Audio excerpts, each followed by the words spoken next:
feel obligated to repay their parents. So let's hear from the cast. Sino gustong sumagot? Habang nagte-text si Peachy. Ginugugil mo? Hindi siya utang na loob. I know you, man.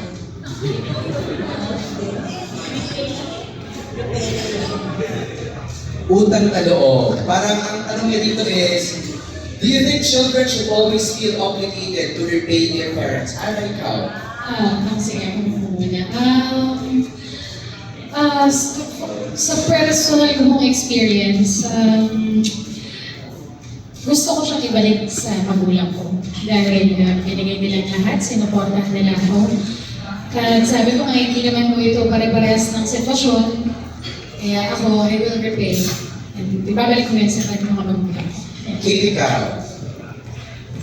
Ako po the same. I would do the same for my parents. Pero ang hindi lang po ako siguro sa akin is yung parang you force it onto your children. Na dahil ito yung ginawa ko sa'yo dati, dapat binabalik mo yun sa akin. I feel like when it's forced on you, I will not agree to it. But because meron na akong good relationship with my mother, I want to return tenfold everything that she's done for me. Na kung saan loob ko na lang without her asking. Donna? Ako naman po, personally speaking, dahil yung family naman namin ay hindi naman kami mayaman, hindi kami lumaking mayaman. So, and bilang panganay, alam naman natin sa kultura natin, di ba, medyo may ganong pagtitimba ang panganay, ganyan, tapos yung pinalalagyan natin bilang mga Pilipino, napakahirap ang buhay ngayon. Diba? So, sa akin,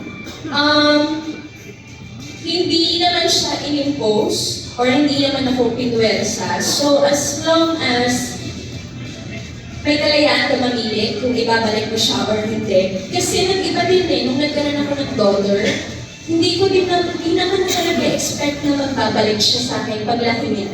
So, mas doon ko nahanap yung balance. Kasi nung ako na lang, nung bilang panganay, naging breadwinner din, feeling ko obligado ako magbalik. Pero nung naging mother ako, na-realize ko na, hindi naman pala ganun yung ini-expect from me. Kasi maayos din naman yung relationship with the parents. For as long as kusang loob mong binibigay yung utang na loob. Ganon. So, and alam mo yung hangganan kung saan matatapos yung pagtanaw mo doon. Sariling din kasi yan sariling decision and boundaries na isa-set mo. So, kung hanggang saan lang yung willing ka, yun po. Rachel, ikaw, we want your thoughts on that. Yung repaying utang na loob to their parents. Well, fortunately for me, my dad doesn't get it. Sa mom na lang nasa akin na hindi sa amin nilubigay. In fact, kami na minsan yung talagang nagbibigay kung sa kanya.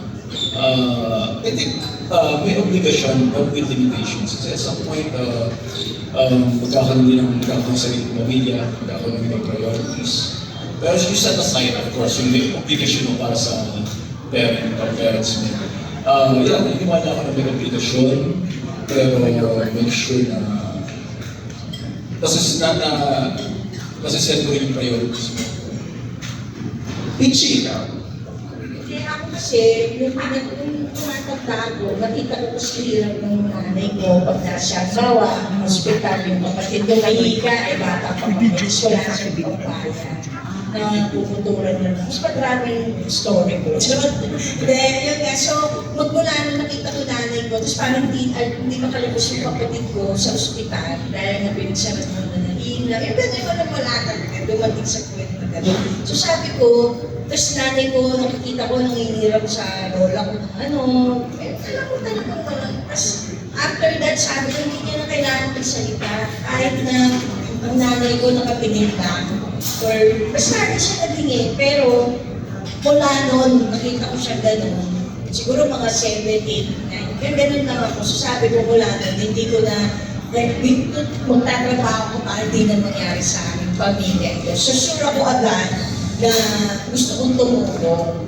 So, hindi ko na pinag-isipan. Go lang lang go. Galing naman. Nakakaiyak. Thank you, Peachy, for sharing. Alexa, what are your thoughts on that?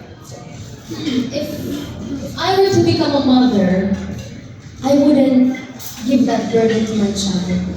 I wouldn't make it an obligation for my child to give back to me. I would just hope and pray that all the love and care I pour out to my child, that will help my child succeed.